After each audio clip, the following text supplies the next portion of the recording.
I grew up in the 60s. I grew up in the civil rights movement. And I was raised by a strong sister who was like my mother, and she didn't play any disrespect, made you continue to be humble and be thankful for your blessings. But I also had teachers who were revolutionaries. And I don't think there's anything revolutionary about being fair to people. But let me be clear. Let me be clear.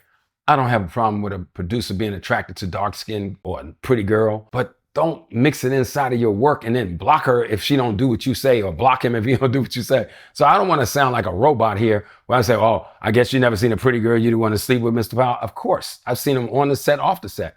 But I can tell you in my 46 years, I can count on one finger anybody I've ever been intimate with on any set. And it never happened on those sets. I take it after the movie is over, we might go out and have drinks and dinner and then talk like adults. But you can't hurt kids. You can't intimidate people. You can't coerce people.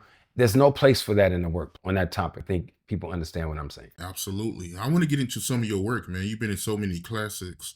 Dead Presidents. How did that come about? You getting a role in that? Man, that's a great story. The Hughes brothers had somebody else in mind, and I went in to read for Cowboy and Spider and one other character, and they wasn't, they said, okay, thank you. And I had just done Menace with them, and I begged them to read Cutty. And they were like, Cliff, man, we got a star name in mind for Cutty.